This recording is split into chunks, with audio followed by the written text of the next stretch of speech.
Hello friends, வாங்க இன்றைக்கி பூண்டு கிரேவி எப்படி செய்யலான்னு பார்க்கலாம். இப்போது ஒரு பெரிய பூண்டு எடுத்து தோல் வச்சு இந்த மாதிரி எடுத்துக்கோங்க. இப்போ இதை ஒன்றும் பாதியமாக நசுக்கி எடுத்துக்கலாம். நீங்கள் இந்த உரலில் நசுக்கலைனாலும் மிக்ஸி ஜாரில் போட்டு கூட நீங்கள் ஒன்றும் பாதியமாக அரைச்சி எடுத்துக்கலாம். இந்த மாதிரி ஒன்றும் பாதியமாக எடுத்து வச்சுக்கோங்க.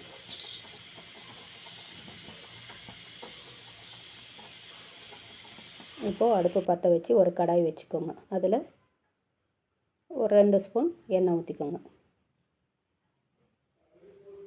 இது சாதத்துக்கு, சப்பாத்திக்கு, இட்லி, தோசை எல்லாத்துக்குமே ரொம்ப நல்லாயிருக்கும் ஃப்ரெண்ட்ஸ். எப்பயும் ஒரே மாதிரி செய்யாமல் இந்த மாதிரி செய்யலாம். உளுத்தம்பருப்பு 1 ஸ்பூன், கடலைப்பருப்பு 1 ஸ்பூன் எடுத்துக்கோங்க ஃப்ரெண்ட்ஸ். போட்டு சீரகம் ஒரு 1/2 ஸ்பூன். இது எல்லாமே நல்லா வறுபடட்டும். இது வறுபட்ட பிறகு நாம் கடுகு சேர்த்துக்கலாம்.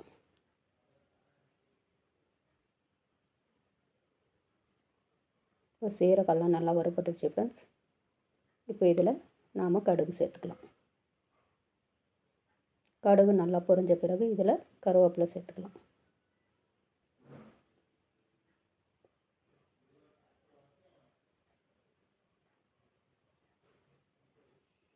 கருவேப்பிலை சிறிதளவு சேர்த்துக்கோங்க. அதுவும் நல்லா பொரிஞ்ச பிறகு நாம் நசுக்கி வச்சுருக்கிற பூண்டை இதில் சேர்த்துக்கலாம்.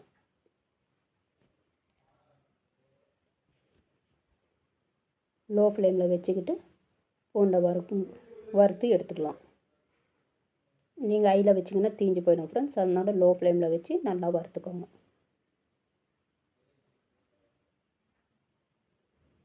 இப்போ அதை நல்லா வதங்கினதும்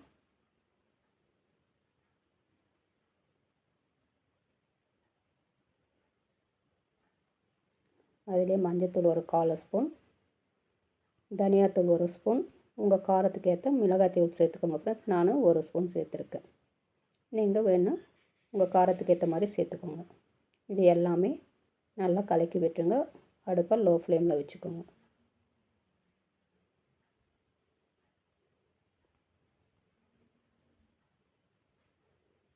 இப்போ இதுலேயே 1 கப்பு தயிரை நாம் சேர்த்துக்கலாம். உங்களுக்கு தயிர் வேணான்னா புளி கூட ஒரு எலுமிச்சைப்பழ அளவு சேர்த்துக்கலாம். தக்காளி, வெங்காயம் எல்லாம் இதுக்கு தேவையே இல்லை ஃப்ரெண்ட்ஸ். நீங்கள் காய்கறி இல்லாத சமயத்தில், தக்காளி இல்லாத சமயத்தில் இந்த மாதிரி நீங்கள் செய்யலாம். நல்லா தயிர் கலக்கி விட்டுருங்க.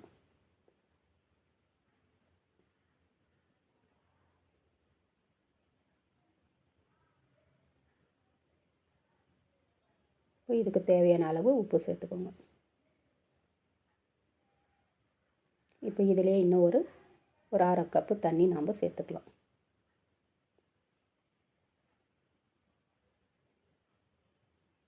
இப்போ இதை நல்லா கொதிக்கட்டும் ஃப்ரெண்ட்ஸ். மீடியம் ஃப்ளேமில் வச்சுக்கோங்க. ஒரு 5 நிமிஷம் நல்லா கொதிக்கட்டும். அவ்வளோதான் ஃப்ரெண்ட்ஸ். இப்போ சுவையான பூண்டு கிரேவி ரெடி. இப்போ இதிலேயே நாம் கொத்தமல்லி தழை சிறிதளவு சேர்த்துக்கலாம். சேர்த்துட்டு நாம் இப்போது அடுப்பை நிறுத்திடலாம். இதே மாதிரி நீங்களும் செஞ்சு பார்த்துட்டு கமெண்ட் பண்ணுங்கள், ஷேர் பண்ணுங்கள், சப்ஸ்கிரைப் பண்ணுங்கள், லைக் பண்ணுங்கள். நன்றி, வணக்கம்.